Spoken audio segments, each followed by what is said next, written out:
Hello, welcome to the channel. Today we'll be having a look around my CT110, my postie bike, taking a look at the changes I've made, upgrades, downgrades that I've made to the bike to make it better suited to riding across the Aussie outback. If that's something you're interested in, stick around and I'll get straight into it. So we'll start at the front and work our way back. As you can see, the front tyre, I've got a road tyre on there. After my outback trip a few months ago, my rear tyre was worn out. I had these cheap city tyres on hand and I just put them on to see how they go. But before my next trip, I've got these two trail tyres to fit. They're 3x17 front and rear, and together with heavy duty tubes, that should suit me fine.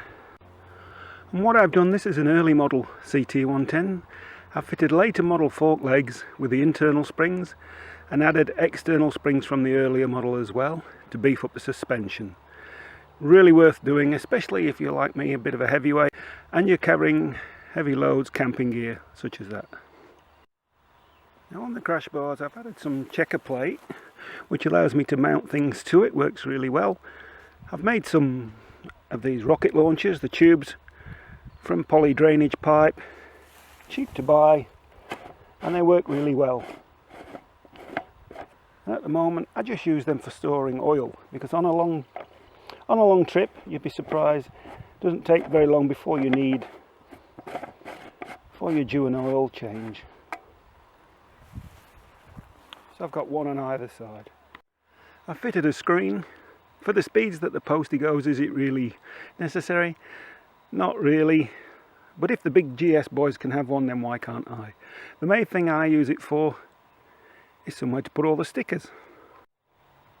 Moving on to the side, strapped to the frame tube here, that's my collapsible spade, collapsible shovel. And if you need to know what that's for, well, they do say never ask a man in the desert where he's going with a shovel.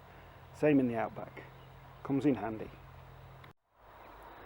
As you can see with the mirrors, they're odd, they're not the same, one's different, and that happened during my recent trip when a big wasp hornet decided to fly inside the helmet and land on my eye. And the end result was a smash mirror.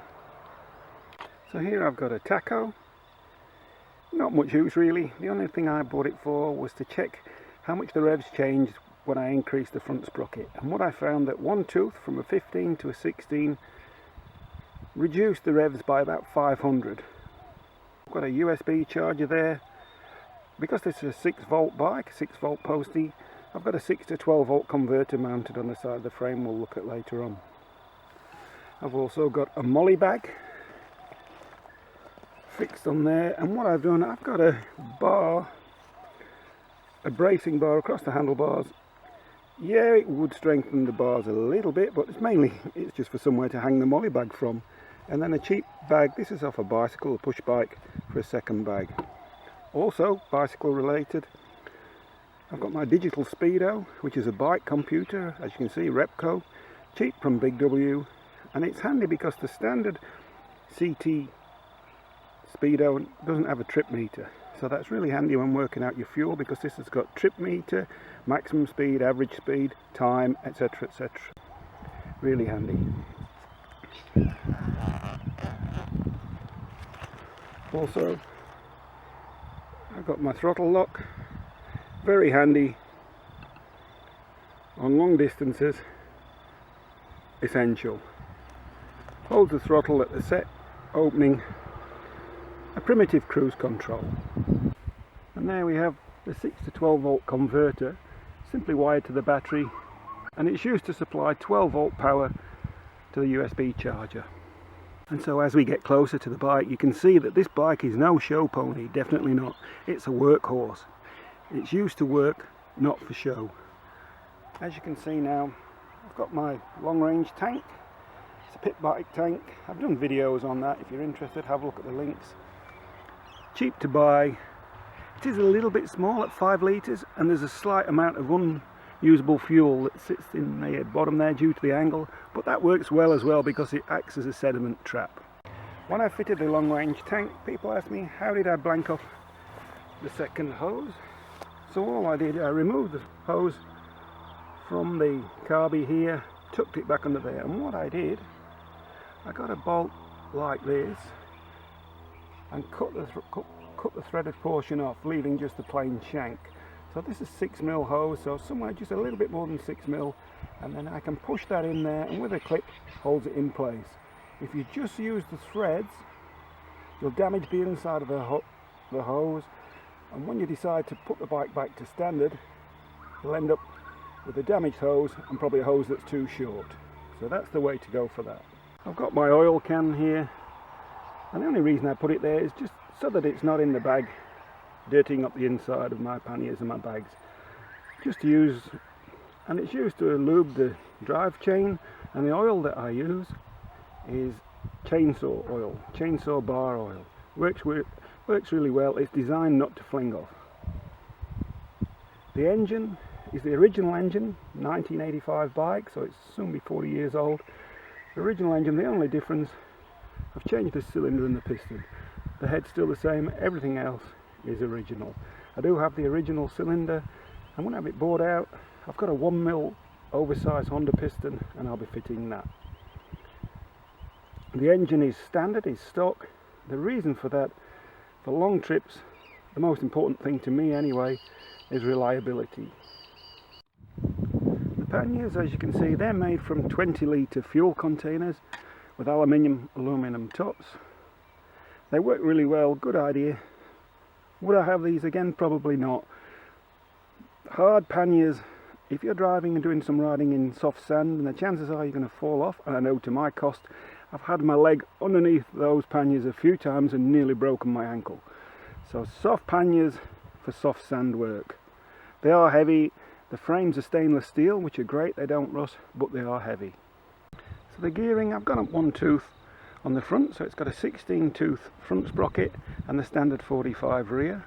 That's fine for most of the time, but if you're going to be doing a lot of trails, deep sand, probably best sticking with the 15. The chain, I've put on an O-ring chain.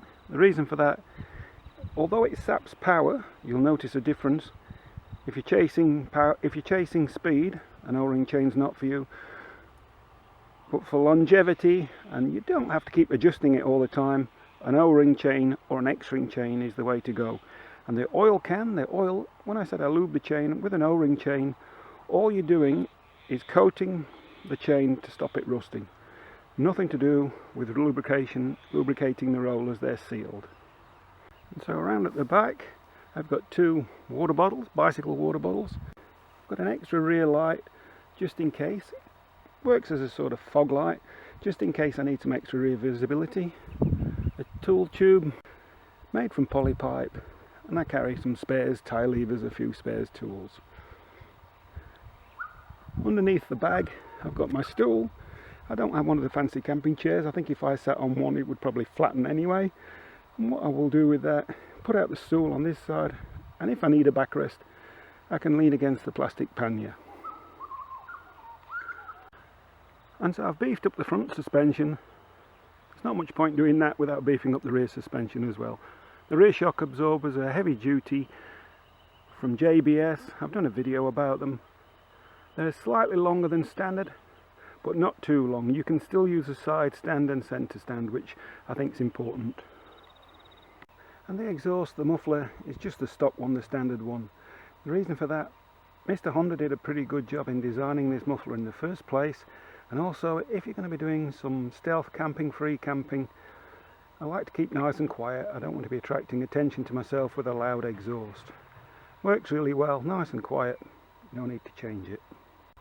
I hope you enjoyed this quick look around on my CT110 Postie, and it's inspired you to get out on your bike and hit the trails. Subscribe if you think you're getting some value out of the videos, and I'll see you again soon.